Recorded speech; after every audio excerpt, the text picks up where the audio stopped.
Welcome to the Hangin Banners podcast with your host, Tyler Witt. How about this block here by Tyler Witt? You're going to see him get out in front, and he's going to get a key block that springs this play. Jack Coachman. And here he is, having the time of his life.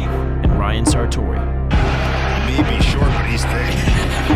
That's thick with two C's. Welcome back to Hangin Banners. This is episode 5. My name is Ryan Sartori, and I'm joined, as always, by my best buds, Jack Coachman and Tyler Witt. Gentlemen, we're back for week 4, episode 4, and we got a whole month under our belts. Yeah, you know, they say it's good to bet on yourself. I actually just lost a bet. I said we'd die before October, but we made it. We're here. Well, I'm happy we hit the over on that bet. Yeah, and we're thriving, too. We are. Indeed we are. We're switching things up a little bit today. Tyler, if you're okay with it, we're going to do count your wins and intercepted at the goal line before we talk about NFL Week 4 and the conclusion of MLB's 2022 season. Is that cool with you? Sure, man. Thank you for not putting up a fight. I appreciate it. I mean, I agree, too, but that's fine. Well, it was your idea, so I figured you'd be all right with it. We're all on the record that we're consenting to a new format. Everybody knows we're 3 for 3. No one at home can complain then. Yeah, I consent. Tyler consents. Consent. We watched a video about consent before we all consented. We're good. Our HR department is on the case. So let us start with count your wins. And I will start, but I have a second one that's going to close the segment. But I'll start by saying I am no longer unemployed, and it is incredible to get that off my chest. It's awesome. Yeah. Finally found something. It's been a long summer. The Trail of Tears is over, though, and I am headed north. Wow. To Rockford, Canada? Illinois. No, not that. Winnipeg's a little out of radius. Oh. So I'll be headed to Rockford here in the next month or so, and I'll be starting at a radio station where I'll be the co-host of a morning show on a country station with the opportunity to do a whole lot of stuff with sports as well. It's kind of a hybrid position, and I'm super excited to start at the Bull in Rockford with Midwest Family Broadcasting. Nice. Congratulations. Yeah, Hey, congratulations, we knew you were going to get there. It was time was the only enemy, right? Exactly. Waiting for it to happen. Exactly. So that's my win of the week. All right, Tyler, why don't you go next? Sounds good. It's October. It's Halloween season. So now we can watch scary movies. I'm very much a person who really likes to wait for the actual month. I know in like early September they put out Halloween decorations and it drives me crazy. But October is here. It's time for the spooky season.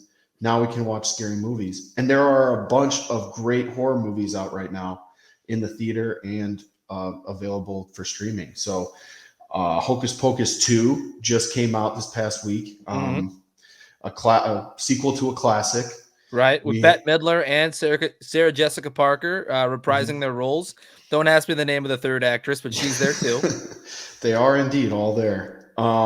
There is a very quiet third Halloween movie getting released this weekend. Michael Myers of the new trilogy that started in 2018. Very excited for that one. There's also 2 other horror movies out right now called one being Barbarian, a horror movie about an Airbnb. I've heard very great things about it. And then Smile, which a lot of people have seen on social media, especially during baseball games because of their marketing plan, which is have people or paid actors stand around and smile creepily in the camera for long periods of time. It's similar to 2016, right? Remember when they had the clowns going around and everybody was concerned that clowns were going to take over the world? And I at the time was too young to realize that it was a very elaborate social media campaign. And I thought I was just going to run into random clowns all over the place, especially being from a corn-based town myself. Corn-based town. All right, I want to know, Tyler. So scary movies. You're a scary movie fan. In my mind, the first 3 like categories of scary movies that come to my head are monster movies, slasher movies, and thriller movies. If you could take only one of those three to watch this month, what would be your pick? Definitely thrillers. I like the slow burn, the build up to it, where it keeps you engaged that way. You keep like, oh well, what's going to happen? Like, is it that guy? Is it that guy? And then it really pays off in the end. So those are the types of scary movies that I like to watch, and there's plenty of them out right now. So that is my win for this week. Nice. Yeah, I'm a fan of the not nonsensical. I like the unrealistic horror movie, the one that doesn't make me think too much. I watched a horror movie one time. It was called Gerald's Game, and it was I think it was a Netflix original. But the premise of the story is a married couple goes to a cottage in the woods to kind of revitalize their marriage, which was fizzling at the time. They go to have freaky, sexy time, and the husband handcuffs the wife to the bed. And then as he's getting ready to have freaky, sexy time, he has a heart attack and dies. And the wife is handcuffed to the bed, and they didn't close the door of the cabin when they went in. And so she's there. And it was one of those ones that made me think a lot, like, what happens if I accidentally left the door open and then I start, cycling down this hole as I'm laying in bed at night. So I don't like to watch those type of movies. I do though like Michael Myers and Freddy Krueger and stuff like that, because it's, at least to as far as we know, is not possible of happening.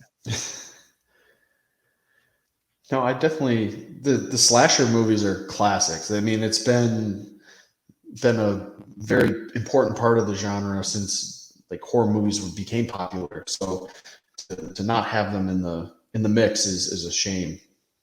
So very excited though for what. Good. You what could watch them for both of us, man. I can't do the scary movies and stuff, but it's good that people can. I did see what you were saying though. The Barbarian. What was the other one?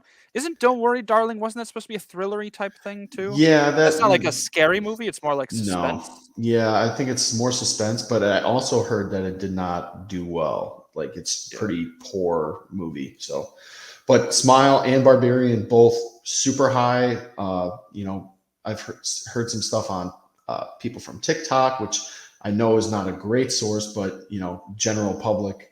I typically go on the Rotten Tomatoes audience scores, and they both have stellar scores. So I'm very excited. Nice. All right. Well, my win this week is not quite as timely.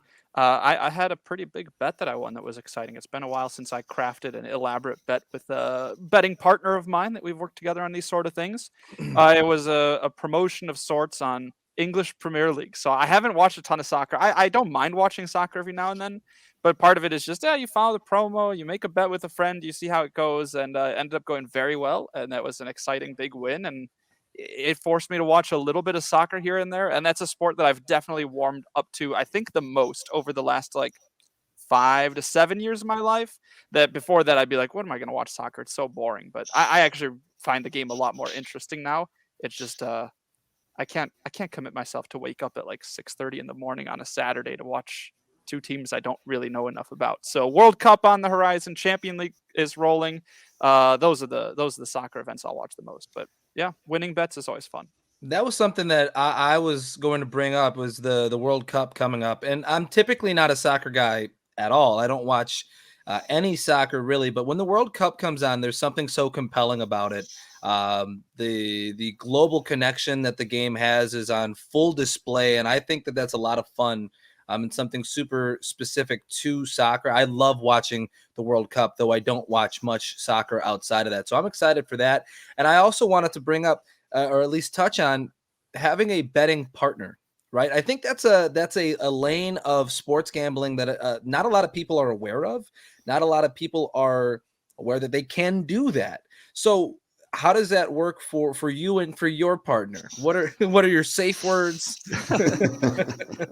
Parlay, round robin, double down. No. Those are the opposite of safe words. My bad. No, when I say betting partner, I just mean, I've got a lot of friends who bet or who place bets, but I've got one specifically who in the past we've worked together to like collaborate and do something that we'll both bet, especially if there's a promo or a boost and there's something that we can like both try and take advantage of. it just makes it a little bit easier, because you don't have to do all of the research and work on your own. So it's okay, you look at the odds and the lines, I'll look at the scores and the results of the actual games.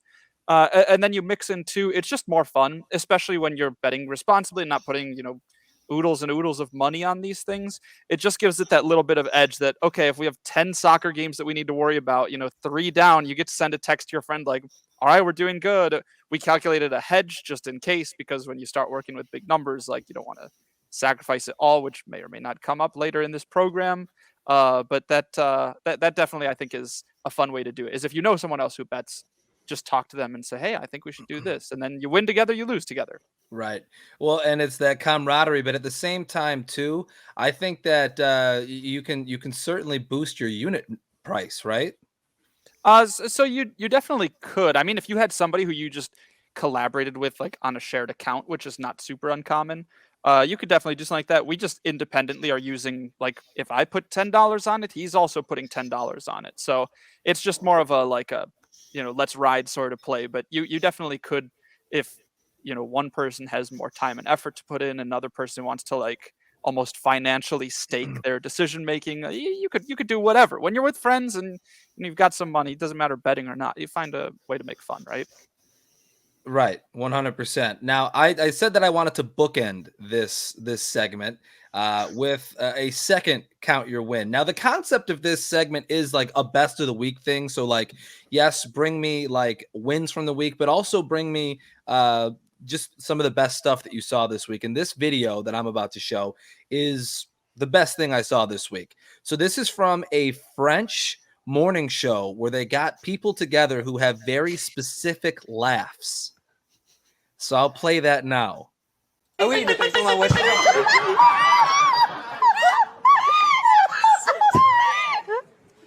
Vous êtes célibataire, c'est pas à cause de votre rire? J'espère pas. Non.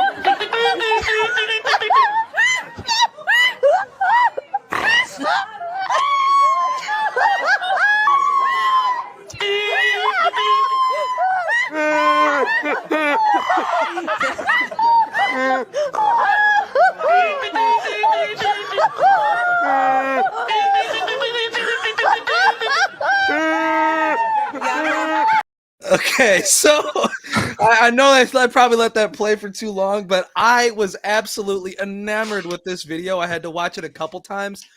And if you were paying attention, above their heads, Yep. were pictures of what their laughs sounded like. And someone had a car, another person had a seagull, someone had a chicken. Oh, I was absolutely in tears over that video earlier this week.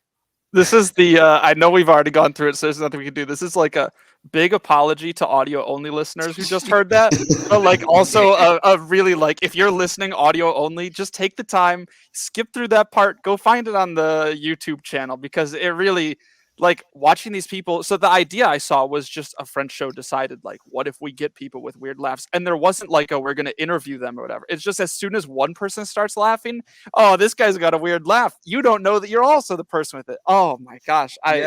That's unbelievable. It's like a dinner for schmucks situation, right? Just invite everybody and see what happens. Yeah, so I was enamored with that video. Again, yeah, Jack said it. If you're just listening, please go to YouTube and go to about the 12-minute mark and just watch, and you'll laugh harder. Or if you didn't laugh, you'll laugh. Then you could come back to the audio only, but that definitely is a multimedia experience that you need there. 100%. Okay, let's jump ahead to Intercepted at the goal line. Tyler, why don't you go first, brother? So this past weekend, the new season of SNL aired, and like many seasons before it stinks, but more so this year than past.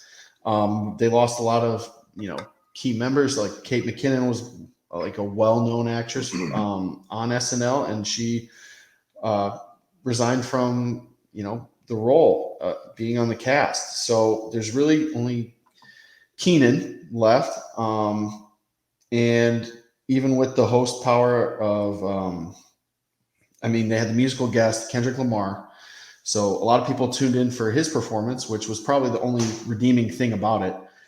But I mean, from the start, like it was, they tried to make fun of themselves in a way. So they had a Eli Manning and Peyton Manning, like Monday Night Football kind of deal, where they were narrating over the first sketch of the season.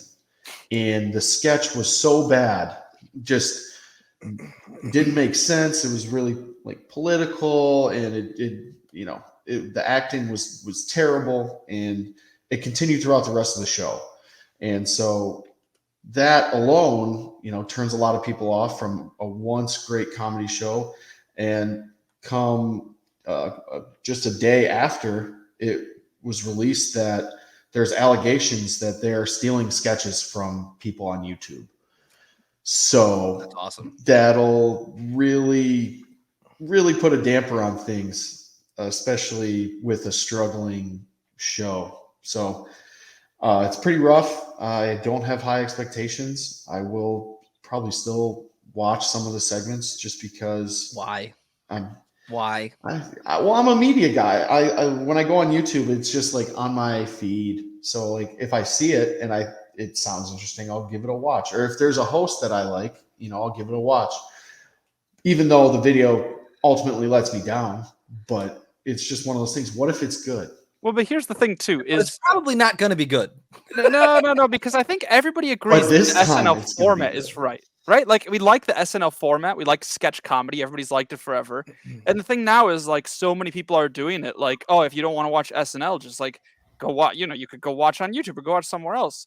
But you don't, right? Like that's the point. Is like, don't watch SNL. Watch something else instead. But what's the alternative? So without there being a concrete one, like SNL's kind of still by default the leader. Well, and I would say in this space, right, the space of comedy, sketch comedy, comedy in general, right, there hasn't been a good, even if you think about it in movies, right, there hasn't been a good comedy done in a long time. And I think it's because when you allow networks and stuff to get their hands on it, when you allow practices departments to get their hands on things, and they're constantly putting in notes and they're constantly saying you can't say this or joke about this or do this, like it takes away from comedy in general. It used to be that SNL was the place to launch your career. We know countless names who started on SNL, and now it's just kind of a place that like it's like a traditional media, right? It's like I used to write for. I'm not doing a great job here, but I guess what I'm trying to get at is that it's not what it used to be. It just isn't, Sure. and I think it's because of where we are societally. Then you can go on YouTube, you can go on TikTok, you can go on so many different places. People have their own personal websites and podcasts where you can consume better sketch comedy or just comedy in general that goes a little bit more unchecked than it would on a network television. But that's exactly my point. Is like you said the thing that I would expect someone to say is like, yeah, there are people on YouTube doing it. There are people on TikTok. Who?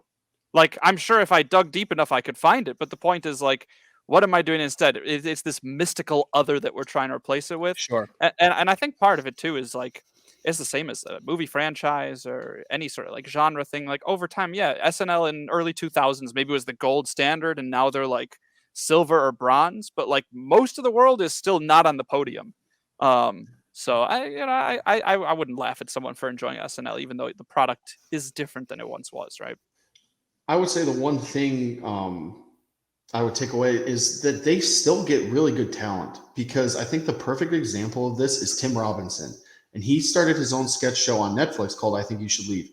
And he just won an Emmy for it. It is brilliant. It is so funny. And it's the same kind of comedy. It's not super dirty. It's nothing like super political. It's just like almost dumb humor in a way, but it kills. It is so funny and anyone can relate to it, but they wouldn't let him write sketches. So because it's too edgy. It has to fit a certain format for them, and that's fine. Like that's just what that platform is.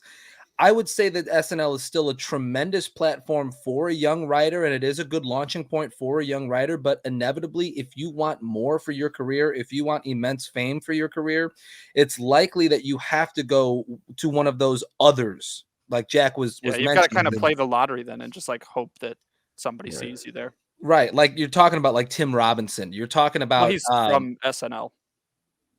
right, but he branched off and did his own thing, is what I'm saying. Oh, Like, I see. Okay, yeah. and then at the same time too, you're talking about a writer like Shane Gillis, who right now in the It's hilarious. stand up world, that dude is taking off and is headed towards like superstardom in comedy. But he was a writer for SNL, got fired. But I mean, still, you have to search for that mysterious other. It's not going to be. You're not going to be Adam Sandler.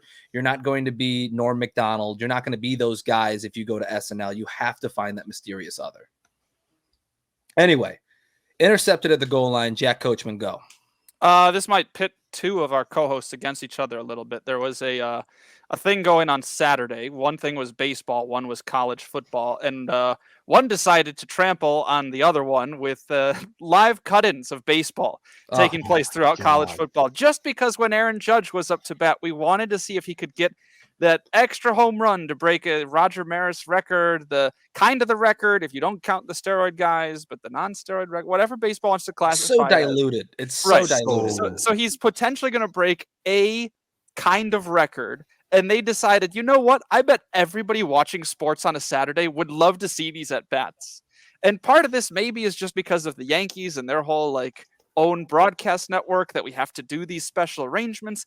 I'm not sure all the finer points on why this happened, but as somebody who doesn't care too much for either sport, but can enjoy both in certain portions, I was very disappointed to see baseball keep coming in for what actually was never even the like home run hit, which as of recording on Tuesday, October 4th, we are still waiting for that record-breaking home run. So We might not get it. and that might also come up later in our program today if you keep listening. But that was my intercept at the goal line, is baseball deciding, we've got problems with being entertaining. What if we just hijacked college football broadcasts? That surely would drive viewership. In actuality, it probably It was turns. extremely frustrating. Yeah, but in actuality, it probably takes the college football fan that's avidly watching that sport. You get a baseball cut in, and they probably get resentful to baseball. They're like, I'm never watching this again. And the network, they're probably like, please put us on a different channel next time. See, Where can I stream this? My thing is like they were doing it in the middle of a drive or like in the middle of the play. It would like immediately go split screen and like blow up the Yankee game. And I was like, during the middle of a play, like let me at least finish the play before you play his at bat. Like you have it on a delay already. Like I don't know. I was extremely frustrated, especially Saturday. I had to go in to watch film and stuff. So we had to, we would get like our little break and it would be up on the TV. And I was like, oh yeah, I get to watch like 5 minutes of Ole Miss, Kentucky. And then I get Aaron Judge shoved down my throat. Yeah, not a great move by ESPN. Not a great move by MLB if they had their hands in it at all. I would definitely say that was a bad move.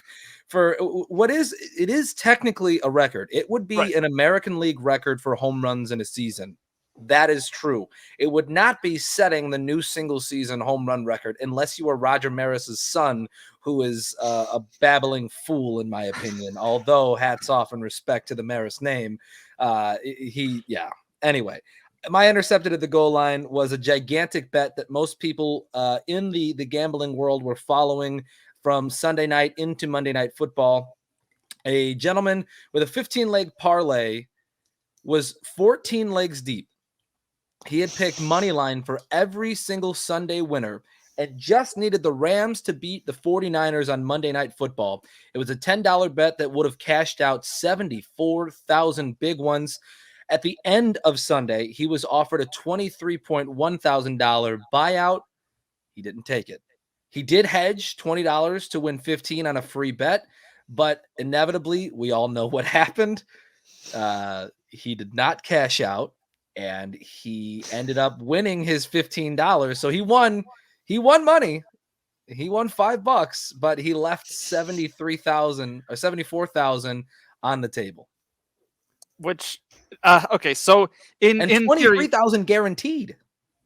anyway. Right. The cash out value on those is always going to be pretty bad. And like it's always if you have the funds, when it gets too high, some people just don't.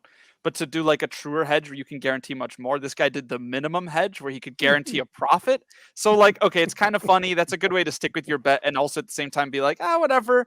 And that's a great mentality to have while the bet's alive. I'm sure this guy's kicking himself like, why not put $100 on the hedge or two? Like you didn't have to put 50,000 to cover that middle spot, but that definitely is hopefully a good lesson to people that you can still hedge a bet no matter what the amount is for. Like you can get some profit back, so you don't just leave with a total loss. And he also got, what did he get? You said trip to Vegas, or he got some sort of like experience so thing. Bleacher Report betting had him out to Vegas for Monday Night Football, and they chronicled his journey throughout the night, which was capped off by a Matt Stafford pick six that pretty much put a dagger in the game.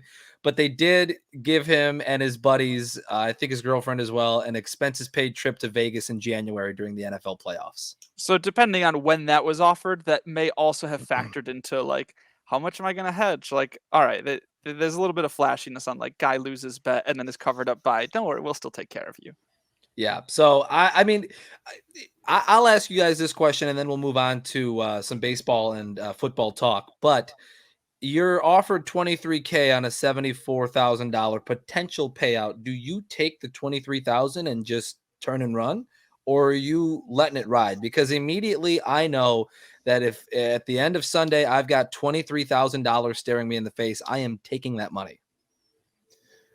I think it just depends on who I'm with, because if I'm by myself and I made this bet just on my own, then I'm like, okay, like I'll take the 23.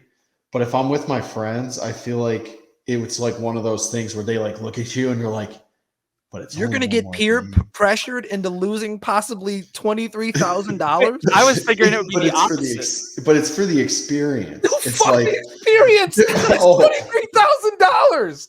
What the? You gotta let it ride sometimes. No. These are wrong answers. Again, there are different betting concepts. There's the hedge bet, which is betting against the thing that you need if you can guarantee yourself some sort of profit. Sure. So the like actual probably correct answer is because the cash out value, without doing the exact math, I'm imagining is not as good as if you would be able to find a true hedge. So what you do is you start calling people who you trust. And I'm assuming that like I would not have the funds to put like a $40,000 hedge bet. So I'm calling people and asking if they can help me out and then, give them a piece or whatever, and their returns. You figure out a way that you actually can guarantee yourself more money than the 23,000. The other option is if you go for a bigger number, there's also a middle play, which is like a hedge where there's a cushy middle when you can win both bets. So I think the solution is to make another bet, which sounds bad, but mathematically, like you're giving yourself more of an assurance. Like they want you to take the 23,000 because they're afraid A, that you'll win, or B, that you'll place a hedge bet and make more than 23,000. So I think that's the mathematically correct answer. I think Tyler, you're crazy for that. I think you definitely pull the money out if you're with friends. He said, "If my boys say ride, we ride." I'm not a betting guy. I actually like placed my first bet like technically this like a week ago, 2 weeks ago, and I hit, and it was like a small little thing. So I'm not very experienced in it. So the type of friends that I have, they would say, well, let's let it ride. And I would say you each get $10 if you just shut up over there. Like I'll pay you $20 to stay quiet. Let me take this 23K. Breaking news: Tyler Witt is being investigated by the Canadian Football League for inside betting. No, it was a college football game. I think I'm okay. You're more than fine. Let's move on though. The end of MLB's regular season is today. We're going to be releasing this on Wednesday. We're recording on Tuesday. So when you're listening to this, you are experiencing the final day of baseball's 2022 regular season. The season that almost never was, and what a historic season it was. Obviously, last week we talked about Albert Pujols becoming the fourth player ever to reach 700 home runs. He now stands at 703 and just passed Babe Ruth for the second most RBI in a career. We also have to remember that Miguel Cabrera reached 3,000 hits in April. Aaron Judge is having possibly the greatest statistical season an American League hitter has ever had. He currently leads in multiple categories. I think I count 10 altogether, and trails Luis Arraez of Minnesota by 4 points in batting average. He has to go 6 for his next 10 in order to win a triple crown this year. There's Shohei Ohtani to talk about. It's just been an incredible season for baseball. Yeah, and this is like it's a competitive playoff field. We had, some teams who haven't made the playoffs in a while get in, some teams who we thought might make the playoffs struggle down the stretch.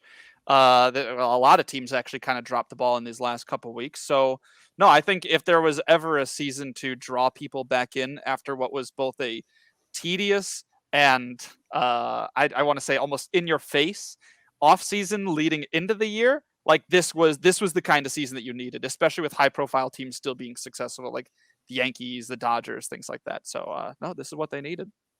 I mean, it really was, I think, top to bottom, a very successful year. You had a bunch of national broadcasts that were awesome. I think about the All-Star break this year and how phenomenal that was in terms of both the competition and the storylines during the All-Star break, right? There were the rumors of Juan Soto possibly getting traded, and he was competing in the home run derby. And would he leave? Would he stay? And then we get the biggest trade possibly in Major League Baseball history when Soto is dealt to the Padres. To a lesser extent, the minor leagues were unionized a couple of weeks ago. It's been a huge season for change. I think when you look at the wild card race this year, I think obviously the expanded field was something that MLB wanted to do for money reasons, but also I think that it's provided us a ton of parity, because when we look at it, we have some teams going in this year that typically wouldn't be there, i.e. Seattle, who ends a 21-year playoff drought, and Philly, who ends a 11-year playoff drought. The two longest droughts in baseball have ended, and I think that's in some part because of the expanded playoff field this year. Philly's going in as the 6th seed, so yeah, in some part. Yeah, So- you have and you got teams too. You've got like the Orioles were knocking on the door. That's another franchise that we haven't seen a whole lot out of lately. Even some sort of more one and done types, like the White Sox had a good year or two in the last decade, but otherwise haven't been great. The Diamondbacks have had some very down years with a couple of decent ones sprinkled in. So keeping the competition going longer, like that's always the case for any sort of playoff expansion. And baseball has just needed to find that, middle ground of we're not letting in too many people. And I think they found it. This feels like a right number. Yeah, I feel like there's not a single team in the playoffs this year that shouldn't be there, with the exclusion of maybe like your weak division winners, right? Like St. Louis and Cleveland are both the number 3 division winner amongst the crew, and both of those teams feel not like super great playoff teams, but are there because they were good enough to win their divisions, both of which are not the greatest divisions in baseball. But I mean, at the same time too, we're going to get some really great series during wild card weekend. You look at San Diego versus the Mets. I really like the potential of Seattle and Toronto and what that series might look like over a 3-game set. And also maybe 2 of the smartest franchises in baseball, Tampa Bay and Cleveland, get to go head to head. The pitching labs between those 2 organizations over the past 10 years have produced how many Cy Young winners, right? Yeah, even if those aren't guys that stuck around on the team, right? Like True. You've seen some talent exported from those franchises, which also makes it kind of cool. Like you don't have to just get lucky and hit on some like Mike Trout level star, and it's just all right. Well, we've got this guy forever and ever. The Braves has some really long-term contracts with some of their younger players that Cleveland and Tampa have seen guys come and go, and they've been able to have success in multiple generations of play, which that could also be a compelling storyline there. I do want to point out, because I went down, and we'll do some more like specific team talk during blank you very much, but I do want to point out, because I did do the research, 2 kind of data points here in regards to the American League MVP, because there has been a lot of conversation. Should it be Aaron Judge? Should it be Shohei Ohtani? Both players are having phenomenal years. I'll put it straight like that. I do want to point out, though, that Aaron Judge, while leading in so many categories and threatening for the Triple Crown, is having a year where he is being put amongst very good company. So he has an OPS plus this year, over 200. OPS is a statistic that we use where we add on base percentage and slugging together, and we get a number that's kind of a catalyst statistic for hitting. It takes into account not only how often you get on base, but how often you hit for power. And so that kind of tells us what a hitter is. When we turn that into OPS plus, it adjusts it for external factors like where you're playing and the weather and who the pitcher is, etc. So the league average is 100. If you are above 100, you're doing well. If you're below 100, you could do better. Aaron Judge this year is an OPS plus of 212, meaning that he is 112% better than the average hitter in Major League Baseball this year. An OPS plus of 200 or higher has only happened 6 times since 2000. Yeah, the numbers. I'm looking at some also, and when you get these, so we're also seeing in the modern era of baseball, we're able to quantify things in ways that weren't quantified before, not because we couldn't. So like these numbers, they draw more interest, even if they become a little bit more confusing. So I definitely, when it comes to just talking about this stuff, I don't mind leaning more towards narrative. And both of these players, Judge and Ohtani, also have crazy narratives going for them. The one with Judge that I think is helping to carry it is the fact that Ohtani won it last year. And Right. there's sort of that, like, you don't want the same person to keep winning it, even if he's only won it once before. There's also the big market bias of, Judge is somebody that we get to follow more because he's on there. But no, the fact that he not only could get the Triple Crown, but is also leading in so many other offensive categories on a team that was very close to being the number one team in baseball, or at least in the American League, they were a little bit closer there too. It's hard to say no to Judge, but with my uninformed opinion, I would. Yeah, I would definitely put my vote in for Judge. The other data point that I wanted to enter for Shohei Ohtani, because he is having a phenomenal year as well. He's the first player to do a ton of stuff, but namely, he's the first player to have 30 home runs and 200 strikeouts in a season. The previous record for a pitcher with 200 strikeouts in a season was 7 home runs. Yeah, he just absolutely shattered that one. He also is the first player ever with 30 home runs and 10 wins in a season. We've literally never seen anybody do anything like this ever before. And in some ways, it almost feels like it's become novelty. Yeah, like it's not that it's not unique. It's that there's always going to be an Ohtani stat. Like after every game he plays, he's going to do something that, and this is what I think also when you talk about, oh, Judge is chasing all these records, like Ohtani literally breaks records weekly, but Every they're not day he like, plays. yes. And so when you talk about, oh, but this is such a historic season from Judge, I'm like, sure, but we have somebody who, without the game being redesigned, is like breaking the mold. This isn't Steph Curry's the greatest three-point shooter ever, but we didn't even play with three-point shooting for a good chunk of basketball. The game hasn't changed. Ohtani just figured out how to be good at both, and now he's one of the best hitters and one of the best pitchers, while also having some of the greatest like metrics, like just pure speed, strikeout rate, win percentage. Like then you go on the plate, and it's crazy to me how he does it all. I think that's way too unique to name anybody else MVP, because he literally does it all for your team. There are people who will say, oh, he's a modern day Babe Ruth, which I had to look into that and figure out if that was, I feel like that's a generalization. So I looked into it. Babe Ruth was really only a two-way player for 2 seasons. He was primarily a pitcher in Boston, and the final 2 years in Boston, he did hit as well as pitch. And then when he was traded to the Yankees, he was known only as a slugger. He pitched in 5 games for the Yankees, but the 2 years where he was actually a full-time two-way player, yes, it was impressive, but Shohei Ohtani blows him out of the water in almost every category except batting average and on-base percentage. Like, okay, so pitching in 291 innings for Shohei Ohtani, he has struck out 369 batters Oh my God. in 2 years. That's in 2 years. That's in Yeah. 21 and 22. Babe Ruth in 299 and 2/3 innings from 1918 to 1919 struck out 70 batters. I mean, it's just like what I don't like is I think that it's not that we've rewarded Shohei Ohtani for years and years, right? Like we shouldn't have the LeBron James, the Tom Brady fatigue of like, even if they're always the MVP, we can't always make them the MVP. He has one MVP. He's won it once. He won it last year. That's it. And that was So his first full season in baseball. His first 2 were marred by injury, then 2020, and then 2021 he was fully healthy and absolutely took the league by storm. And now somehow he is novelty.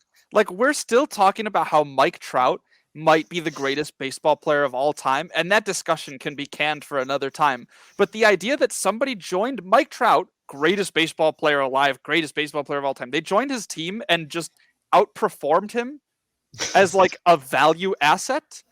How is that? It frustrates me so much to think like you look at the Angels versus the Yankees as a franchise. How much money do the Yankees put into building their teams, and how much is Aaron Judge affected by, in general, just like a stronger team than Ohtani has? And I'm like, East Coast bias too, right? Right, Yankees bias, East Coast bias, TV bias, whatever it is. It's like, and I'm not informed enough about all the advanced stats, but I haven't seen enough tweets and data reports or whatever to suggest that Judge is a landslide ahead of Ohtani. It's just this phony narrative of like, but he has a historic year. Like this guy has like 10 historic years in 1 year. Either player could win AL MVP this year, and I would be completely fine with it. I would probably put my vote in on Judge, even though I'm making such an extreme case for Shohei Ohtani here. It's just what I would do. One more data point, we'll move on to the NFL. 1918, 1919 for Babe Ruth in those two seasons, 123 extra base hits and 40 home runs. Shohei Ohtani in 2021 and 2022, 150 extra base hits and 80 home runs, almost doubling the home run production of Babe Ruth, one of the greatest sluggers of all time. So that's Shohei Ohtani. Please quit commoditizing him. Please quit novelizing him. Help me, Jack. Noveltizing? I don't think novelizing. I don't think there's. Quit making him a novelty. Yeah, Words. there you go. And with that, we move on to NFL Week 4. Thank you for listening to my passionate speech about Shohei Ohtani. Gentlemen, I want to start with Denver and Los Vegas. We are going to get to Tua Tagovailoa in this segment as well. But I think we can officially toss the Broncos in the bad pile. Yeah, I think it's safe to say at this point, after the performance they had against a struggling Raiders team, that, it's time to go. And honestly, the injury to the running back Williams really is a crusher for them, because they had a very productive back in him. They had, Russell Wilson at the helm, and with just those two things, you can make some things shake in the league, but you lose a piece of that, and now you maybe have to become more one-dimensional. And especially with a coaching staff that's new and still learning and struggling, as we have pointed out, I think it's just safe to say that they're going to be rough the rest of the season. I'm not willing to commit to this yet.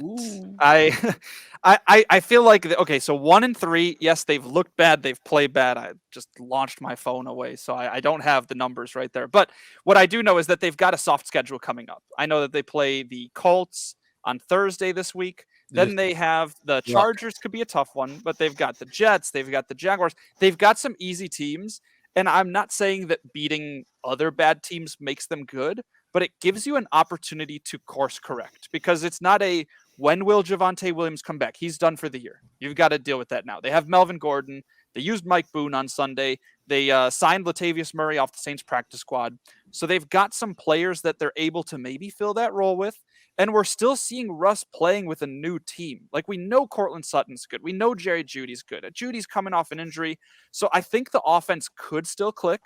And their record could be totally different if it weren't for a couple of coaching snags, which have been, I mean, Hackett's gone through the ringer as far as what the media thinks of him, what the general population thinks. If he can just go back to league average, if he can just move a little bit upwards in the coaching category and this offense finds some chemistry, I don't think we're going to see them as a bad team, even if they're not this like potential Super Bowl contender that we originally thought.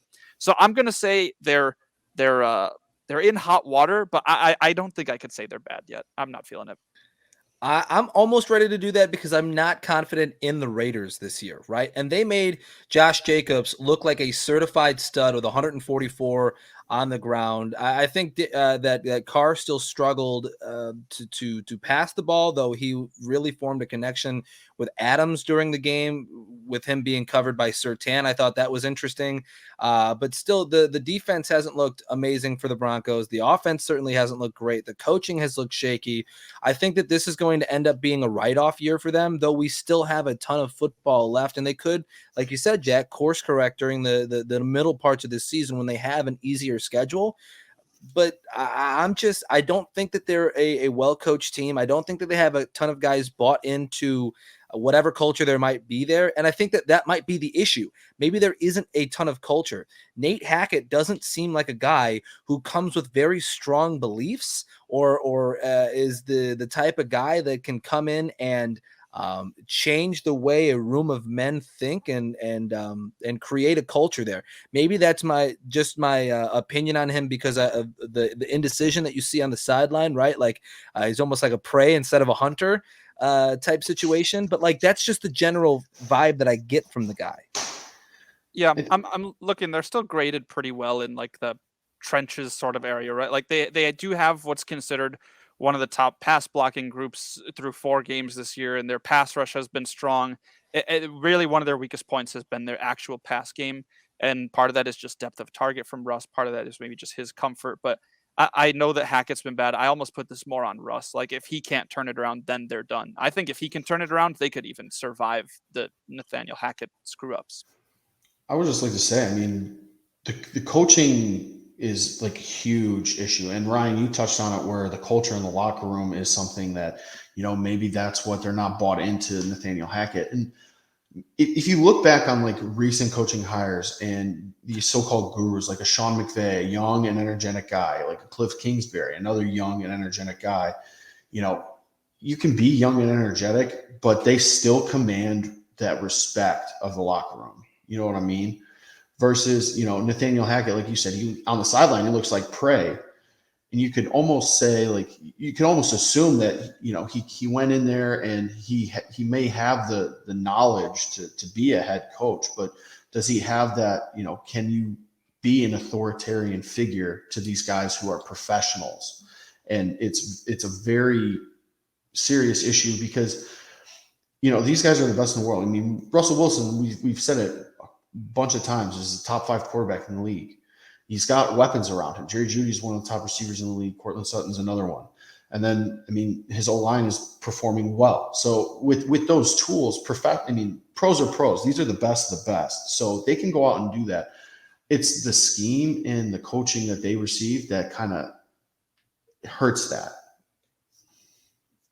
I've also thought this year, I had the thought this past weekend that it's, I think, possible that the NFL has kind of reached this this breaking point where maybe football has become too complicated. Maybe football has reached this point where everybody's trying to break the mold. Everybody's trying to get better. Everybody's trying to make the next thing or be the next guru or whatever. That maybe part of the reason here in the first 4 weeks of this season that we're seeing so many teams not be able to separate or look like the be all end all is because football's reached this this overload point, right? This breaking point where it's become too much. I like the spirit of what you're saying, and I'm going to twist it into something different. I think it's not that we're, like trying to just find the new thing and it's not there and it's like almost the game has caught back up with the teams. I think it's a very self-regulating league. I think you see people go up and go down over time. We haven't really had too many outside of the 1 or 2 main ones. There haven't been so many dynastic teams. It's more based on quarterback, potentially quarterback and coach. But especially in recent years, we've had more variance in who's succeeding, who's not. The coaching moves are going quicker, quarterbacks moving quicker. But I think part of it is that more teams are playing the game that was figured out a couple years ago. Like the running quarterback is something that was maybe going to be kind of broken when we saw Lamar Jackson win MVP. And now you've got a lot of teams who are looking at, can my quarterback run? Not just be Right. mobile, can they run? And so you look around at who's doing well. The Bills, Josh Allen, 3-1. Josh Allen can run. The Eagles, 4-0. Jalen Hurts can run. The Giants, 3-1. Daniel Jones can run. Like, even if those aren't your top 3 quarterbacks in the NFL, they're running quarterbacks. And if you take coaches who can capture what needs to be done in that sense, definitely scheming, individuality, unpredictability, all those things are very important for a team to have. But there's a little bit of the trend setting, what works right now, and how can I get my team to do that? And I think more teams have figured out some of those things, that they're all succeeding at a similar level. It's known, like growing up, you hear football is a copycat league. It's just a copycat sport. Think about all the ebbs and flows of changing the game. Before it was, let's run the wing T and not pass ever. And now it got to a point where it's like all passing. And now it's like you're trying to even it out. Like Jack was saying, it's a self-regulating thing, but now like people are starting to realize this stuff, and it's just like looking around the league and watching. Like when coaches are in the offices, they're watching like all the games. They're watching for plays, they're watching for their personnel, and then if they like something, then they just throw it in their offense for the week. So it's a very, very copycat league, and I understand where Jack is coming from, and I agree with him. Something to monitor, I guess, moving forward is just, which of these teams start to separate themselves?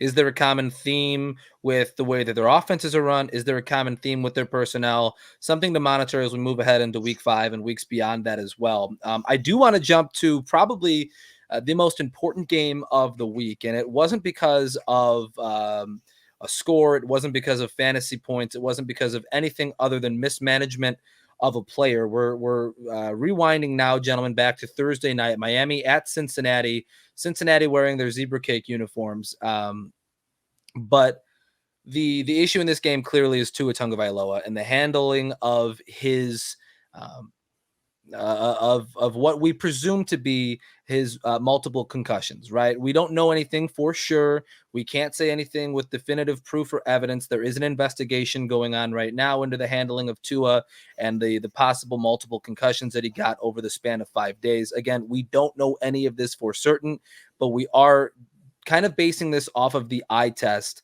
I say this in not a leading way, but Tyler, you are somebody who has had a close encounter with concussions and with the protocols and things that are put in place at the upper levels of football. And what can you say about this situation and the way it was handled?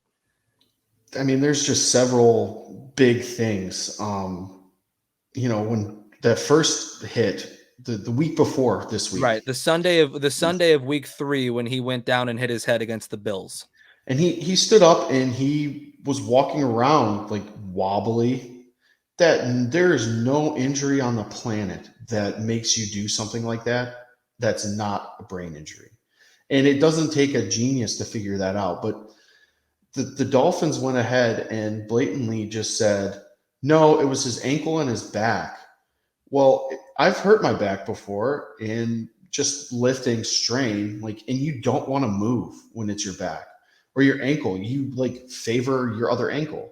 So why did he get up and he need 3 people to figure out where he was and help him get off the field? That starting from that point, it just doesn't make sense. Why? I mean, let alone go back into that game. If someone exhibits something like that, you're like, okay, man, let's take a break.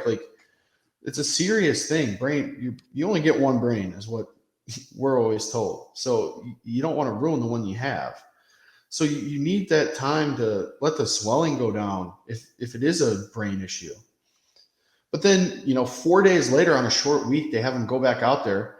And I don't even think that the hit was hard on him. I don't think it was malicious. I think it was just what happens when you play football. Well, He yeah, got you have a tackled. 340-pound man slam you to the ground when your brain's already kind of been jostled. Right. But then he lays there and he has a neurological reaction to where his hands like curl up. The And fencing posture. yes. And I mean, by that point, it's too late. Like, he shouldn't have never even been in consideration for the game. Right. And your giggles come, I would assume, is kind of a reaction to how ridiculous it is that he was even in the game. Yeah. I mean, personally, just playing myself, like, I mean, there's definitely some times where you're like, okay, like I got hit hard, but there's a difference between, okay, like getting your bell rung a little bit and like that, like going full on like wet noodle, like trying to walk like that. Right. That should have been a warning sign in itself. Yeah, and I will say, going back to that week 3 on Sunday, there was a report that came out when Tua did leave the game to get evaluated for what was presumed to be a head injury. The Dolphins did initially list him questionable to return with a head injury, but then when he returned, it was deemed a back and ankle injury. So they kind of went back on their word, and I think a lot of people were hoping that that us and the media would not see that or remember that. But Jack, I want to get you in on this too, and your thoughts on it, because we've had conversations about this already. I just to hear your side of things. Yeah, so I mean, I don't have really any like on-field experience or anything. I can say though that I have had back problems for a long time, and I have had moments where like I stand up and I walk and I just like have collapsed. That was like absolute low Sure. point for me. So at least that, like, in my mind, it was one. Yes, did that look like it should be a head injury? Yes. Is it probably a head injury? Yes. But I'm like, when they said back, I'm like, I've literally had that moment where like I'm up one moment and then I simply like can't stand, and it was lower back. So I don't know that that's exactly relatable, but what was clear is there was some sort of error somewhere. We didn't know if it was an error on an individual or a group of individuals, or if it was a protocol error, and we might never actually know that. What we do know now is that the NFLPA investigation did find that the independent neurologist on site for that Week 3 Sunday game did not follow all of the proper protocols. We don't know to what extent that means or how many failures there were. But that independent neurologist was fired. And I think obviously players' health is the first and foremost problem. Problem maybe a mischaracterization, but the problem is keeping players healthy. And it's the same mentality that comes up with any body part, except for that this one is a little bit less healable. There are lasting effects, and we're learning more about concussions and what they do for the rest of your life post football. And so it makes sense for players and coaches and doctors to be protective of that.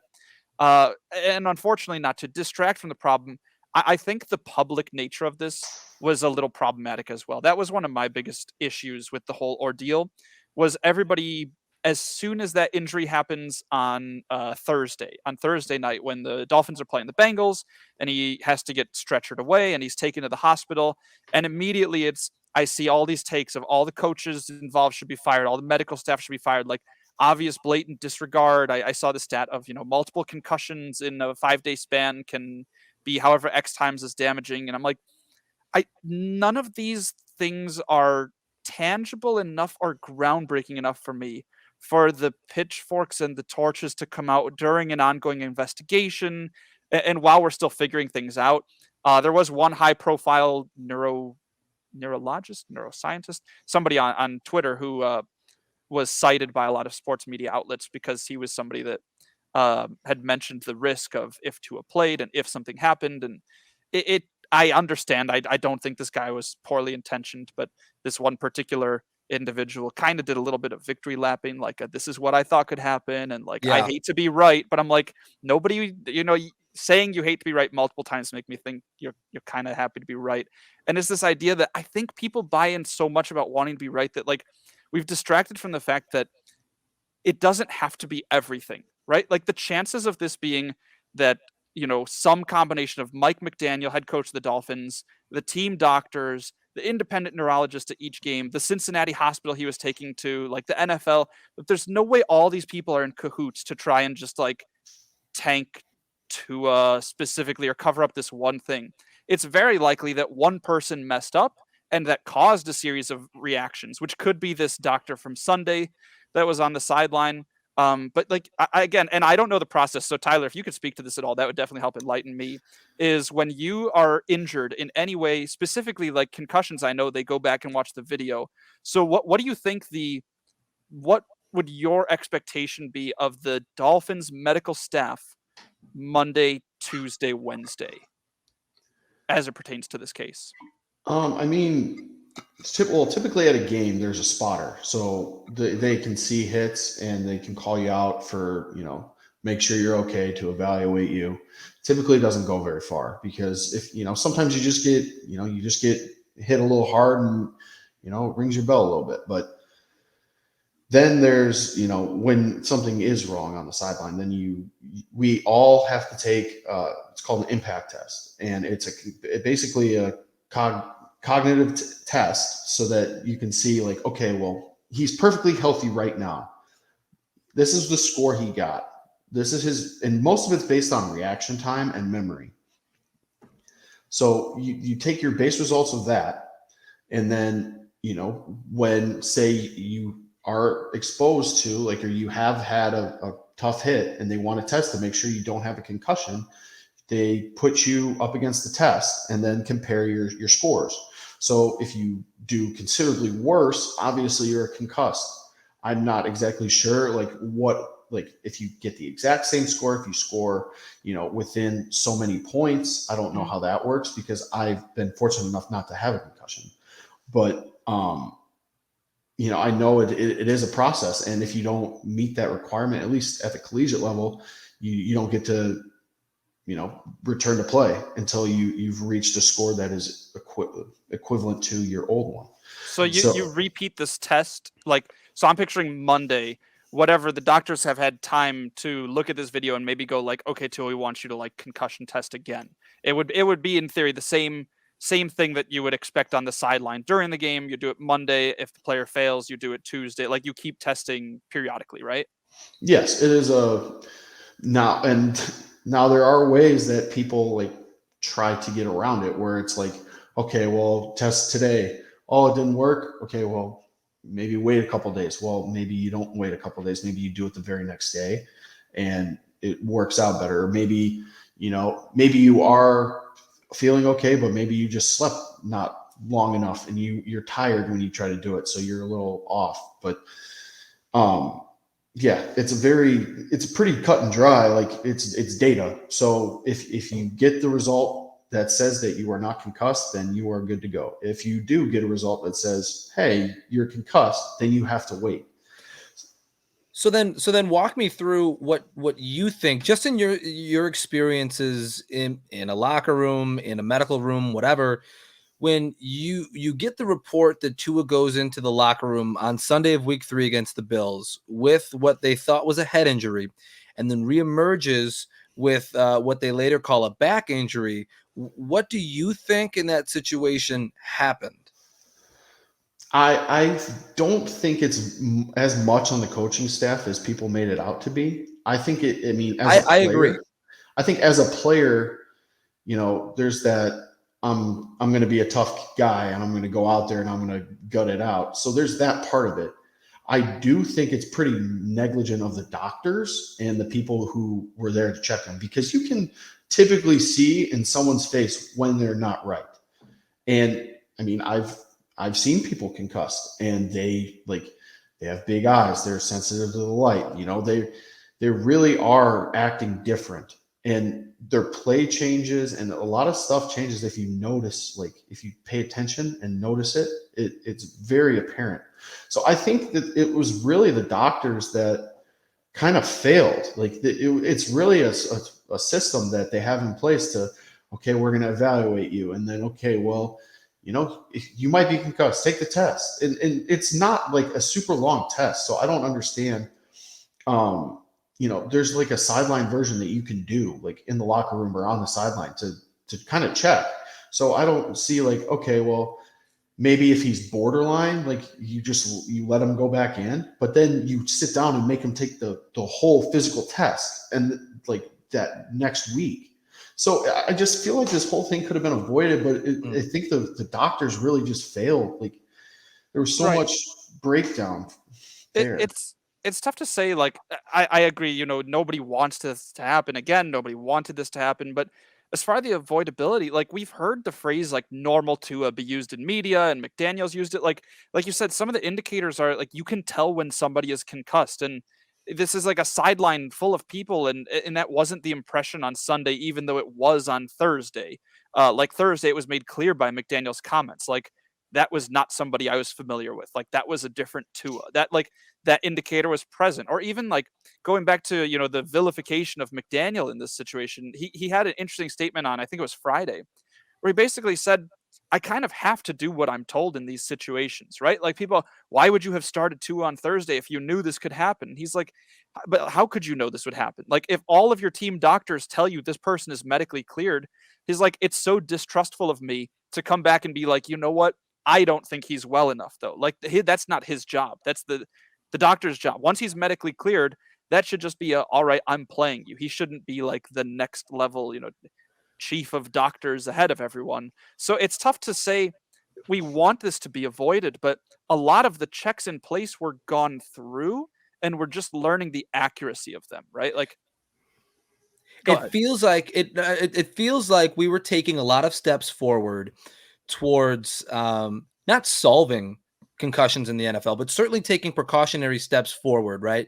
I don't think you're ever going to solve concussions in the NFL. It's not possible. This felt like a gigantic step backwards. And some people that I talked to called it walking backwards and stepping off a cliff. I don't know that it's that significantly bad that it's jumping off a cliff too while going backwards, but it certainly is a step backwards. I think that when you talk about putting in medical professionals and weighing their opinions versus the opinions of a football coach, I think that's putting in a government in some sense, right? Like a governing body. And the whole reason that we have governments is to protect people, right? At the core of it, I think that it's governments are to protect people. And when a government fails its people and fails to protect its people, like it did with Tua, it's cause and it's cause for some sort of replacement. It's cause for some sort of radical changes. It's certainly cause for some deep investigation into what exactly happened, which is what we're getting. I am satisfied so far with what the NFL has done, but a lot of times I think coaches become mouthpieces of the front office, right? And in this situation, I don't think that it was the front office of the Dolphins. I don't think that it was Mike McDaniel. I think that it was purely the medical staff.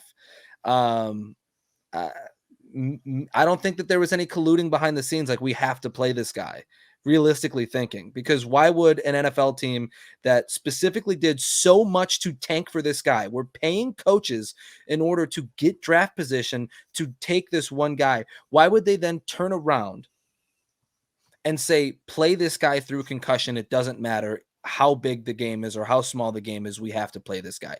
I think it was a gigantic lapse in judgment by a medical professional that led to this conversation that we're having now.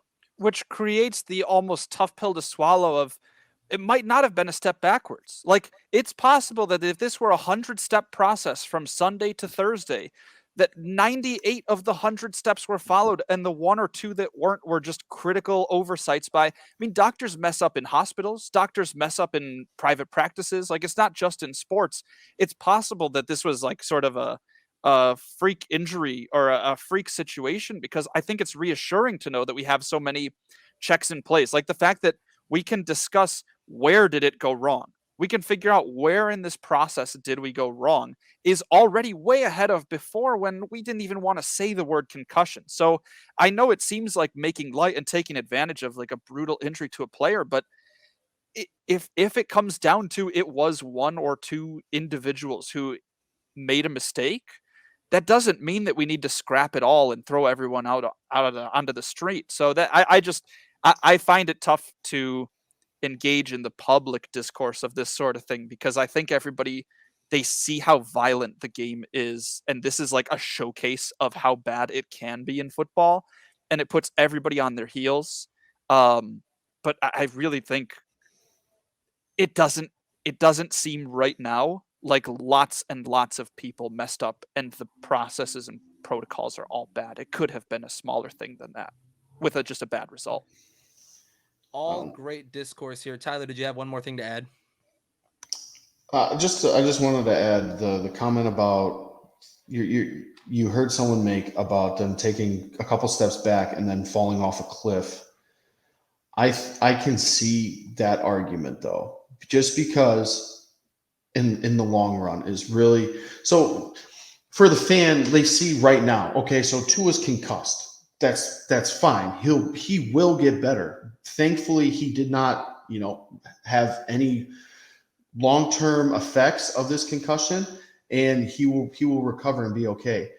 But that's right now. And the big thing is what's going to happen in 10 years? What's going to happen in 20 years? What could happen next week?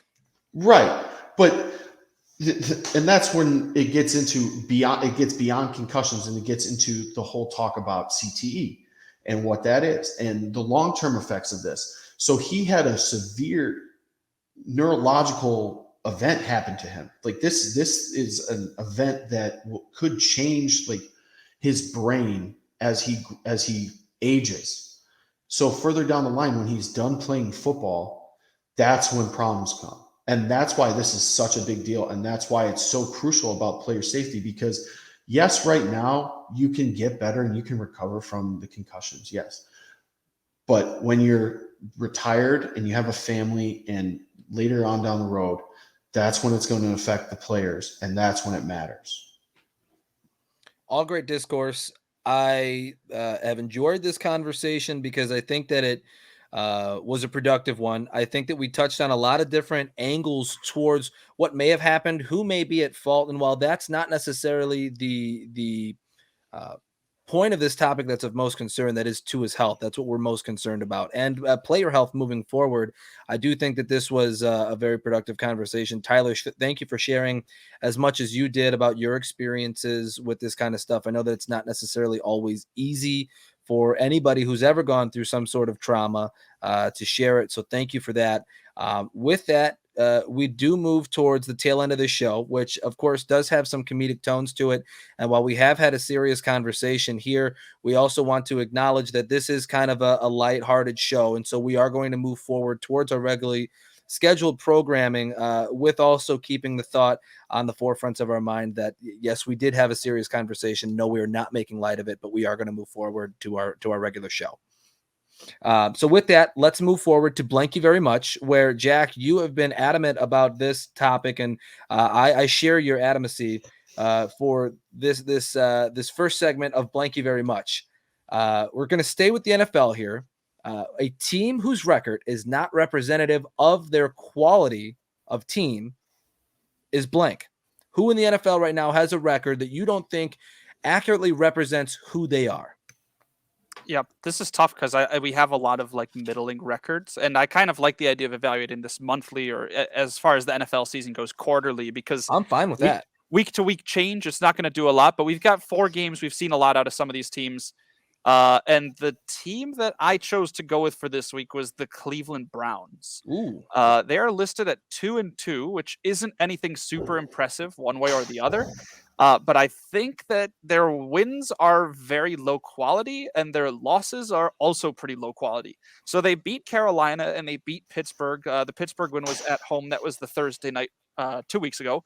And then they lost to the Jets, and they just lost to the Falcons, who were, running on fumes. They ran 17 run plays in a row or something crazy. Kyle Pitts isn't even being used in that offense. So I think the Browns at 2-2, it's very encouraging with the Deshaun Watson return that's supposed to take place in 7 or 8 weeks, that they're getting some wins now to position for a playoff run. But I think it's misrepresentative of what the team is now. Nick Chubb has been phenomenal. Any given week, at least one of their wide receivers seems to be present, but at no given week do multiple wide receivers show up. Kareem Hunt has been fine, but we haven't seen the usage that we normally have. And they've also allowed 20-plus points to a lot of teams that I don't think are great. They had a meltdown against the New York Jets in 2 minutes. So the Browns are a team that, even though they're 2-2, which isn't great, I feel like they're way worse than a middle-of-the-pack team right now. I like the answer. I think Jacoby Brissett is somebody that's playing himself into a nice portion of his career. I think that he can certainly find himself in another good situation to possibly make starts. Certainly have a strong number 2 title tacked onto him. I like where the Browns are at, given what their quarterback situation is. But at the same time, too, Jake, you're right. Their losses have been low quality, right? Like falling apart against the Jets is something you cannot do, and they did. And their schedule gets really hard. Their next set of games: Chargers, Patriots, Ravens, Bengals, Dolphins, Bills, Buccaneers. Yeah, it doesn't get easier. They could lose all of those games. So 2-2 is great, but we might be looking at 2-9. Yeah, it's entirely possible. Tyler, which team's record is not representative of who they are as a team? I'm going to go with the Ravens. I think they 2-2. They had a pretty convincing win over the Jets, who are okay.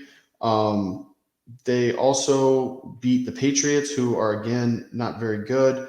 But they had 2 very close wins over some pretty good opponents. They lost by 4 to the Dolphins in week 2. And this past week, they only lost by 3 to the Bills.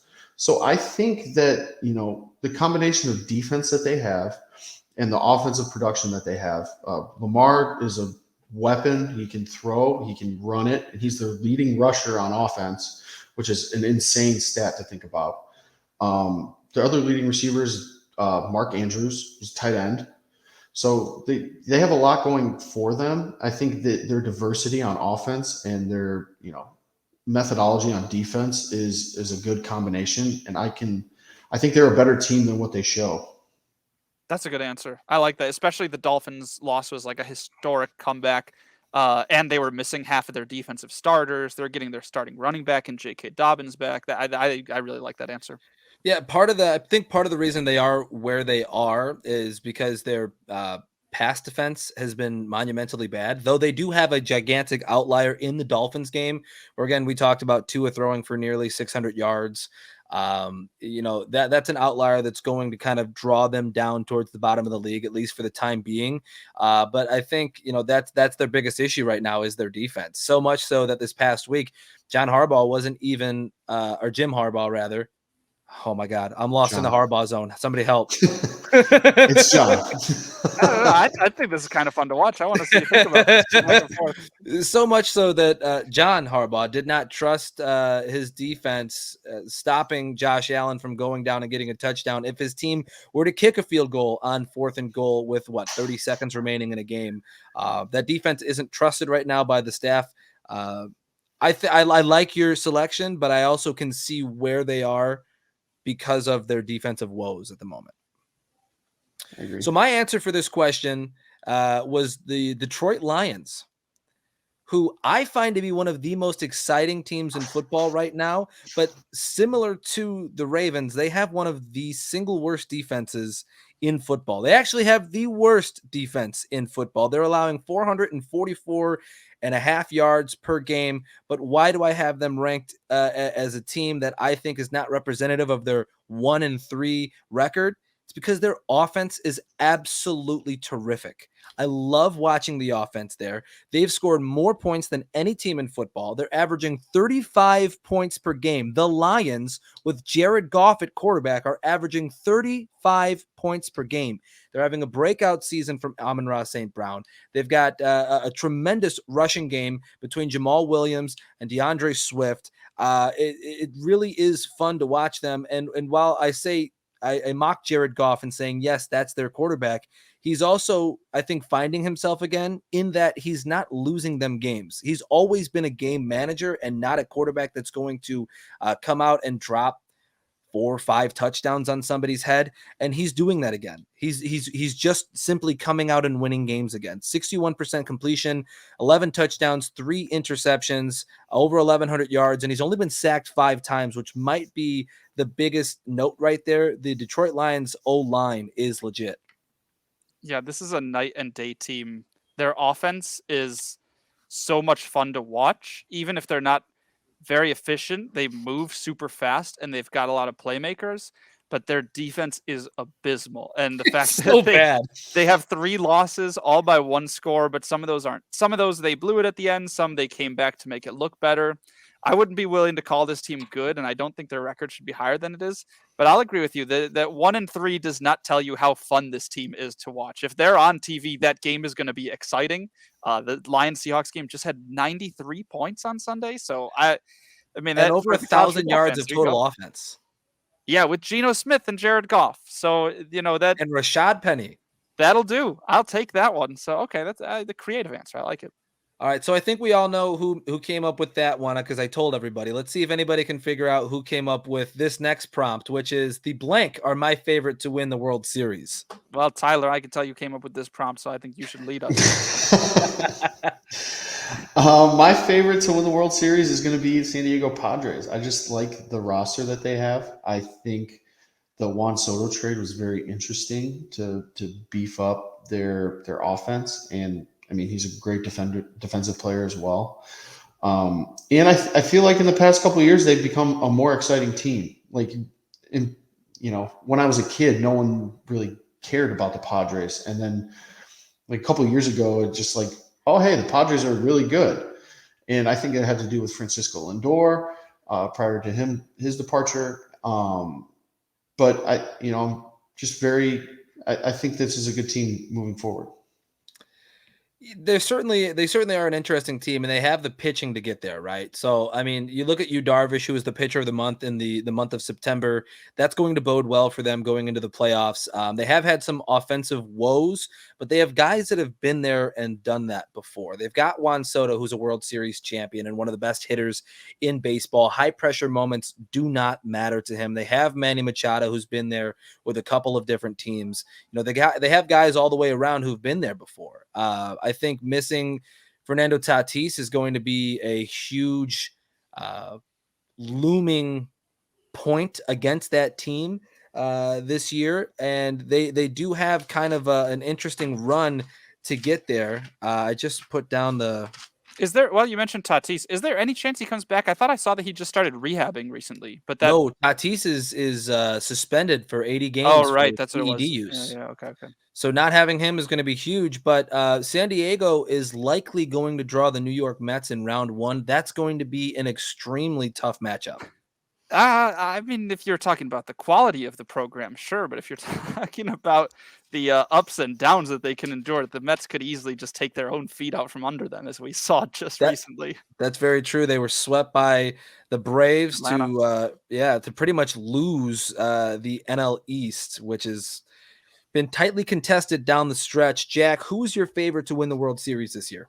I'd like to see a return to the top for a team that was on a roll before everybody quit on them. And that was the back-to-back champions in the early 90s, the Toronto Blue Jays, who won 2 straight World Series, and then the league went on strike the next year. So it was unfair to the Blue Jays then, and we now have a team of fun players, guys that you've heard about for the last couple of years. You've got Vladdy Jr., you've got Bo Bichette, they have Matt Chapman, who's a defensive stud. They've went and they got some players, and I think there's a little bit of intrigue, too, in the battle of, is it going to be New York or is it going to be L.A.? It might not even be in this country. So they're a good team. They come from a tough division, and I think that Toronto is the team that I'd like to see pull it off. It'd be cool with all the, children of former baseball players, to take it down. And it feels like the last season or two, they should have been more in the running than maybe they ended up being. Well, and you have to remember Vladimir Guerrero Jr. last year was the preview. This year is the movie for the Blue Jays, who are the 5th seed heading into the playoffs this year. Toronto, the 4 seed. They're the top wild card team heading in. So I like that as well. I think their biggest their biggest gap on their roster is their bullpen. They have some tremendous starters. They're having a breakout season from Alek Manoah, who was the star of the All-Star game, in my opinion. And it's certainly possible. They're having a breakout season from Andrelejo Kirk as well. Shout out Mexico. And their baseball factory that they've been having like the past big 2 guy or 3 too. seasons. Yeah, guy. I love Mexican baseball players because they all come in at like 5'6", and they all just have the most heart of anybody you've ever watched play a baseball game. But to answer this question, answer this prompt, my World Series favorite right now is the Atlanta Braves. Oh, let's go. Okay, I was so ready for you to say some. I think the Dodgers are going to win. No, let's go Braves. No, I'm here for the Braves. I'm here for the first back-to-back World Series winner since I think it was the Yankees in 99 and 2000. I think they're hot at the right time. Their team OPS in September was 759, which is pretty good. Their pitching is really where it's at, though. Team ERA in the month of September of 288, a team whip of 1.05. Whip meaning walks and hits over the course of 9 innings. Their team is allowing 1 and 5% of a human being on base during the month of September. 266 Ks for their staff to just 79 walks. They had a K rate of 10.3 as a staff in the month of September. They just absolutely overwhelmed people. I also have to say the back half of their bullpen is stacked, set, and ready to go. Kenley Jansen, Raisel Iglesias are 2 dudes who are absolute lockdown, shutdown dudes. Month of September, 25 innings pitched between the 2 of them, 8 saves, 19 hits allowed, 32 Ks, 5 walks, 4 earned runs between the two-headed dragon at the end of the Braves bullpen.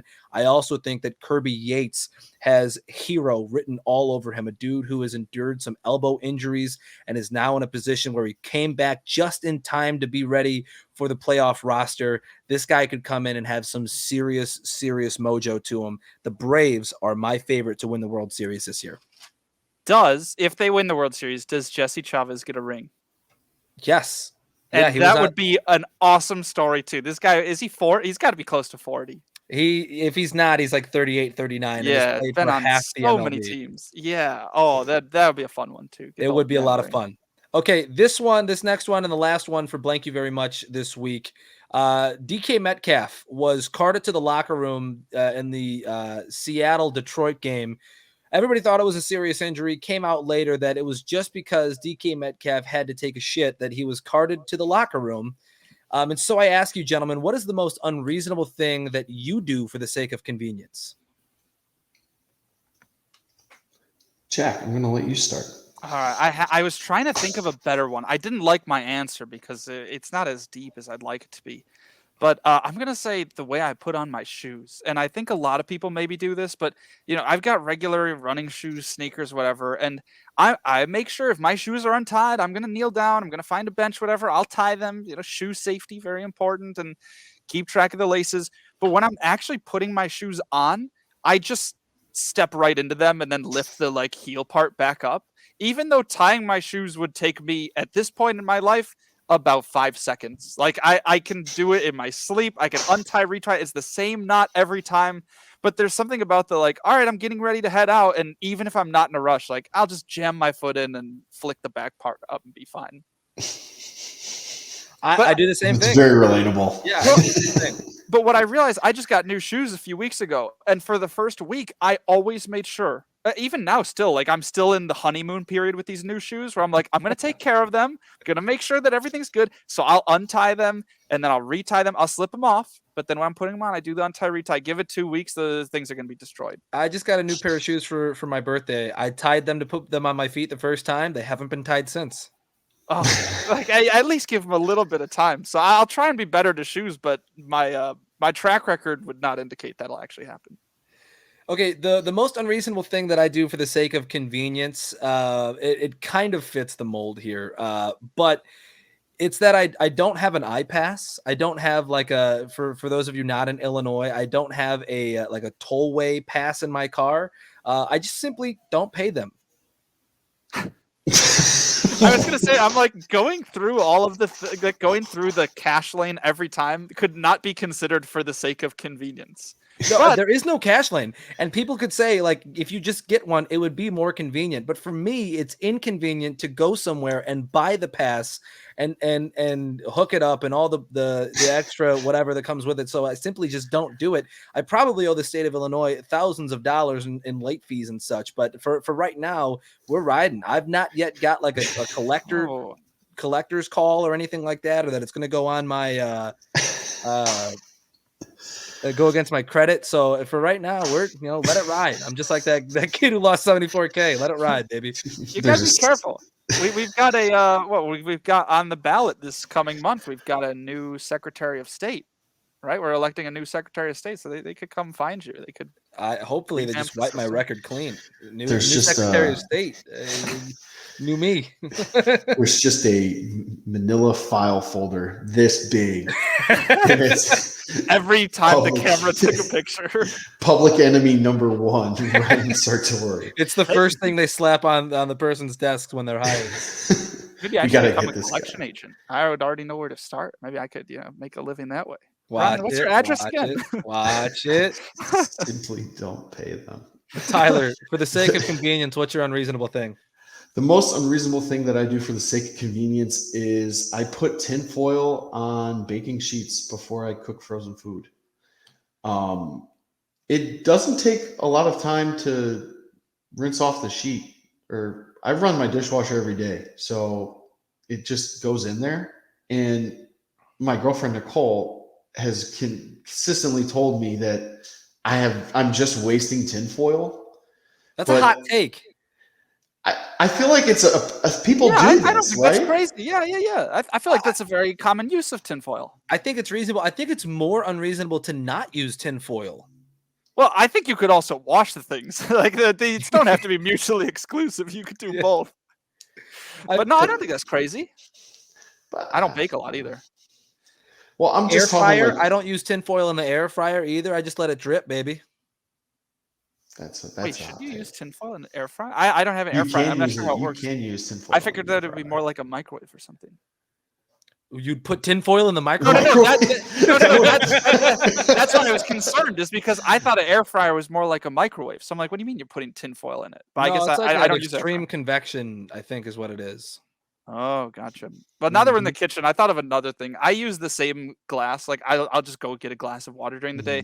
I'll use the same cup or glass for like 4 or 5 days in a row, even though there are definitely others I could use. Like, because then I just like, oh, cool, it's on the counter, fill it up, water, boom. I like drink the whole glass of water in one sitting, and then like go back when I need more. And so I really could live with 2 cups. Do you guys do like the butter knife at the edge of the sink? Yes. Huh? I do the that. What? The table knife or the butter knife at the edge of the sink, where you just like, I haven't used this enough. Like maybe you like cut off like a tablespoon of butter to fry up some eggs or something. You're like, I haven't used this knife enough, so I'm going to set it on the edge of the sink so that when I need a knife later, I'll use this knife.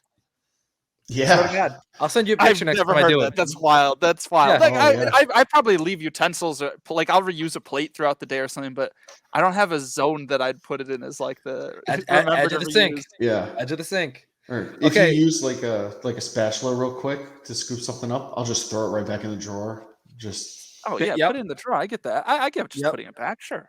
Who wants to go first? I've got some videos to play. If we want to do that first, it's up to you guys. Mine's quick. I'll get mine out of the way first. As this has been kind of a long episode, it also took a while for us to get going. In part, I was running a little bit late today for recording. Some car troubles in the house where I reside, and I was thinking about it as going through the process of, if your car doesn't start and you don't have the means of jumping it or whatever, like sometimes you got to call a motor club, and so call the motor club, they come out pretty quickly. And I thought to myself, that actually is kind of cool. Like that's got to be one of the closer professions to real life superheroes. Not that they have like super heroic abilities, but in my mind, I'm picturing somebody who can just be doing whatever they want. And I'm sure this isn't their profession. They probably also work when they're not on call. But the idea that you could just sit there and all of a sudden, your equivalent of a bat phone rings and it's like somebody's stranded and needs your help. And these guys are like, I'll be there as quick as I can. Like I never thought about the parallel between actual superheroes and like AAA motor club sort of, let me come give your car life, and then you drive away. There's a lot more in the analogy than I had thought. And so I'm going to hang my banner for the closest thing that we might have to superheroes, which are guys who come jumpstart your car who work for motor clubs. I like it. I like it a lot.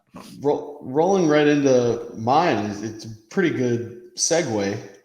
Mine is going to be Hugh Jackman and Ryan Reynolds coming out with the announcement for Deadpool 3 that will have Wolverine in it. Not just any Wolverine, the Wolverine. The original Wolverine. Hugh Jackman's Wolverine and Ryan Reynolds' Deadpool in the same movie. I think it is a phenomenal thing. The two men are business partners as well. They have a lot of funny interactions through their businesses and ads and stuff like that. They poke fun at each other. Ryan Reynolds is a pretty comedic guy, but to see these two interact in a movie, knowing how Hugh Jackman is as Wolverine and how Ryan Reynolds is in general, I think it's going to be the perfect combination, and it might be something very different in the superhero genre that we've been looking for a while. Yeah, I have high expectations for this movie, though I don't want to get them as high as I did for Thor: Love and Thunder. I had all the faith in the world that was going to be an awesome movie, and I absolutely hated it. I don't have the faith in the world that this is going to be an awesome movie, though I am excited to see if Disney allows Deadpool to be Deadpool. I'm also excited. The Deadpool movies have been hilarious, and even if they take a little step down, like that's fine. You don't always have to be better than the last. Good enough's good enough for me. But I hope, for the sake of, I think I've kind of gone against the grain now, and I want people who keep like predicting things and wanting things in superhero movies to just be wrong and then keep spending money to go see these movies. I would love to see Hugh Jackman's role encompass in that movie about 30 seconds. Like if he just has a brief cameo, like that is now what I'm rooting for. Is everyone's like, Deadpool and Wolverine, oh my gosh. And it's like, he's sort of, I want him to have the Brad Pitt role from Deadpool 2, where it's like, yeah, Brad Pitt was in the movie. And it's like, oh, he was invisible except when he was like getting electrocuted. Like, give me just a little touch of Hugh Jackman and let everybody go cry about how it's not fair that they don't get what they want. That would be the epitome, I think, of a Deadpool movie. And then have Ryan Reynolds like break the fourth wall and be like, I bet you thought that he was going to be in the entire movie. Boom, chef's kiss. Turns out he's not. It's my movie. And then, like, had that be like a cold open to the movie. Amazing. That's all we need. Yep. I'd be satisfied. I'd be thrilled. Being that it's a Deadpool movie, I would be thrilled as well. I'd be like, all right, that's exactly what it needs to be. All right, I'll hang my banner and then we'll get out of here. Hats off and banners hung for the coverage of Hurricane Ian. Of course, we're not poking fun at any of the widespread damage that the storm did, but we are poking fun at the fact that media outlets are still making their storm coverage analysts do stuff like this. Like underneath the roofing, maybe in the roof. It just came flying by. All right. It's a gentleman being taken out by a tree. Also, this is the same guy in a more close-up clip. Plus across the state right now without power. I was talking to friends of mine in Bonita Springs. He has not only a batting helmet on, but safety glasses. We can cover the storm inside. We need boots on the ground. All right, but get there. The boots can be on the ground inside. I definitely am picturing, I don't know that I would do that necessarily, but there surely have been moments where there's a pretty bad storm and I have found myself standing outside and been like, why is everybody going away? Like, it's just rain. Like, I'm picturing this guy and they're like, you don't have to go. And he's like, why? It's just a little water. It doesn't hurt anyone. And he's like demanding a truck follow him out. I choose to believe that this is his mission. But for an offline chat, you'd have to give like major subscription. We don't even do subscriptions, so you just can't hear it. But for my co-host, I've been in a situation like this, and it was definitely a jarring and scary one, and so I can relate a little. My pleas are coming as a Midwest man who, when a bad storm or tornado warning is about, I go to the porch to watch and make sure that I've got eyes on the storm.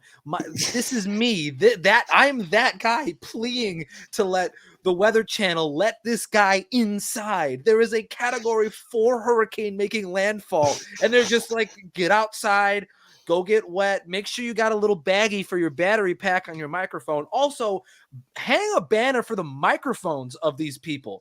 There's winds coming in at 170 miles per hour. And there's absolutely nothing to speak of in terms of words. Here we go again. CTE moments. Yeah, I'm having a CTE moment of overmodulation. That's the word. There's not a trace of overmodulation or anything on those microphones. I found it was absolutely stunning. But yeah, let those guys inside, but also hang a banner for them and let it flap in the 170 mile an hour winds. Oh, that's a good point. There wasn't any sort of weird sound difficulties. So maybe we hang a banner for the CGI artists. Maybe we say, "Oh, wait a second! Why? How come all the audio's so Open your clean?" third eye. Yeah, wait a second. No, I mean, I think you're probably right on just about all of it. But I so badly need an interview with this guy in a month or so, where he's like, "I wouldn't have it any other way." Like they tried to pin me to the ground so I wouldn't go out, and I like dragged the camera crew with me. I'm like, "You're coming too." Oh, I need this guy to be some like weather diehard. All right. Well, we have, I think we had a very good episode. I think we had a very informative episode, and I think we had a lot of fun this episode as well, but we're almost at 2 hours. I don't think I've ever done a podcast this long, but that's fine, gentlemen, because I did it with you guys and I had a ton of fun doing it. Make sure if you're still listening, you're still hanging around, be sure to follow us on social media at Hangin Banners. You can subscribe to the podcast on YouTube. We prefer that. We also would love if you subscribe on whatever app you're listening to this on, whether it be Spotify or Apple Music. I'm Ryan Sartori. That's Jack Coachman. That's Tyler Witt. This is where you can follow us. And for right now, we're getting out of here. We will be back next week with another episode talking about football, talking about playoff baseball. One time for the one time. We're out of here. See you guys. Okay, great. Thanks a lot for that look into sports, Brian. Yeah. And when we come back, we'll have one final look at weather. Stay tuned.